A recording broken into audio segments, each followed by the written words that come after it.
hari kemenangan pasti tiba. Haleluya. Apa yang Tuhan sudah mulai, pasti Tuhan selesaikan. Tuhan tidak mau pekerjaan yang terbengkalai. Amin. Tentunya kita masih ingat hari kebangkitan Tuhan Yesus yang kita peringati hari Minggu yang lalu.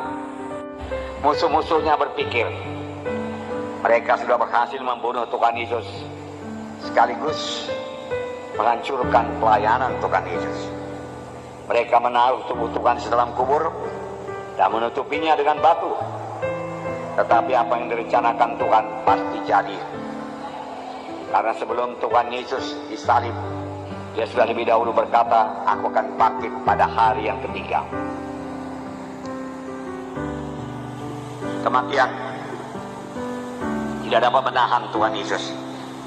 Hari Minggu tiba, hari kemenangan tiba. Bagaimanapun gelapnya pada hari Jumat, saudaraku, di mana Tuhan Yesus, saudaraku, mengembuskan napasnya terakhir. Kelihatannya segala sesuatu sudah berakhir, sudah selesai. Namun, saudaraku, tibalah hari Minggu, hari yang terang, hari kemenangan, di mana Tuhan mengalahkan maut. Dia bangkit daripada kematian dan Dia hidup. Amin. Hari Jumat kita juga akan berlalu, saudaraku. Boleh jadi pada saat ini kita mengalami, saudaraku, banyak persoalan-persoalan hidup, tekanan-tekanan hidup. Saudaraku, jangan menyerah, saudara. Tetap berpegang pada janji Tuhan, karena hari Minggu kita masing-masing pasti datang. Amin. Walaupun dalam perjalanan mencapai kehendak Tuhan tersebut ada halangan-halangan seperti yang dialami oleh Tuhan Yesus, sepanjang kita tidak kehilangan visi kita, sepanjang kita tetap berpegang teguh pada pengakuan iman kita, saudaraku, hari Minggu kita pasti muncul, saudaraku. Hari kemenangan kita pasti jadi. Hari kita sampai kepada panggilan Tuhan dalam hidup kita pasti digenapi Tuhan. Hari di mana visi yang diberikan Tuhan kepada kita pasti digenapi Tuhan. Amin, saudara. Nah, Tuhan pasti menyelesaikan apa yang sudah dimulai Tuhan dalam hidup kita. Panggilan Tuhan yang begitu indah dalam hidup kita, visi yang sudah diberikan Tuhan pada kita, pasti digenapi Tuhan sepanjang kita tidak mundur dari iman. Sepanjang kita tidak kehilangan visi tersebut, tidak melenceng daripada visi tersebut, maka Tuhan akan membawanya kepada kegenapan. Walau untuk mencapainya banyak halangan-halangan, banyak saat-saat yang gelap, bahkan banyak penderitaan atau sengsara seperti yang dialami Tuhan Yesus. Tapi apa yang sudah dimulai Tuhan dalam hidup saudara, pasti Dia genapi. Tuhan Yesus bicara kepada kita melalui visi, salah satu melalui visi. Tuhan tumbuhkan dalam kita satu visi, satu cita-cita. Jangan bergantung pada perasaan dan penglihatan. Kadang-kadang perasaan dan penglihatan berbalikan dengan visi yang diberikan Tuhan kepada kita. Kalau sempat nanti saya akan bacakan Yusuf kepada saudara, di mana Tuhan menjanjikan dia jadi memperoleh kedudukan yang tinggi, di mana saudara-saudara bahkan orang tua yang datang menyembah kepadanya. Tapi sebelum mencapai visi tersebut, sebelum genap mencapai visi tersebut, saudaraku, Yusuf mengalami kebalikan daripada visi tersebut, yaitu jadi budak belia, kemudian difitnah, masuk penjara. Tapi satu perkara, Yusuf tidak pernah mempersalahkan Tuhan. Yusuf tidak pernah mengeluh kepada Tuhan.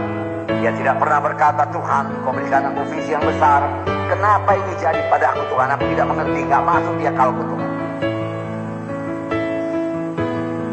Saudaraku, untuk mengerti Tuhan jangan pakai akal, Tuhan. Dia tidak berkata demikian. Dia tetap pada visinya. Dia yakin itu pasti jadi. Maka 15 tahun kemudian jadi Perdana Menteri Mesir. Mana saudara-saudara datang menyembah kepadanya.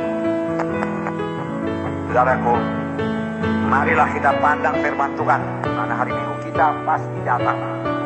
Hari kemenangan kita pasti datang. Hari di mana Tuhan mengenapkan visinya kepada kita pasti datang. Tidak bisa tidak datang. Karena Tuhan yang berjanji itu setia. Janji Tuhan yang mengatakan oleh pilu-pilu Yesus, kamu sudah sembuh, pasti jadi. Janji Tuhan yang berkata, aku datang supaya engkau beroleh hidup yang berkelimpahan, pasti jadi. Hanya Tuhan minta sedikit saja daripada kita. Berikanlah jalannya anakku, supaya aku bisa memberkati engkau. Berilah kepada Tuhan, taburlah. Dengan tidak mengharapkan balasan daripada Tuhan, itu kuncinya. Saudara memberikan persepuluhan bukan untuk memancing Tuhan, tapi memang kasih dari hati saudara untuk memberi kepada Tuhan, beri persepuluhan kepada Tuhan. Tidak mengharapkan balasan sama sekali, barulah bisa diberkati Tuhan. Saudara yang kasih dalam nama Yesus, bagaimana itu bisa jadi? Kalau Tuhan sudah memberikan visi, satu cita-cita yang kuat dalam hati saudara, setia saja. Tuhan akan membawanya pada kenyataan. Boleh jadi pada mulanya kecil saja dulu, tetapi bertambah hari bertambah besar, bertambah hari bertambah cepat, saudara. Demikian juga saudara. Maka panggilan Tuhan kepada saudara, visi Tuhan kepada saudara, hanya saudara yang bisa menggenapkan. Amin. Hanya saudara yang bisa menggenapkan, nggak ada orang lain. Itulah DNA keturunan, amin. Tapi ada DNA dari sorga yang menyanggupkan saudara, yang membuat saudara dilengkapi untuk sampai kepada visi saudara, mengerjakan pekerjaan Tuhan dan berbuah. Dan tidak ada orang lain yang bisa menggantikannya. Hanya saudara saja yang bisa mengerjakannya.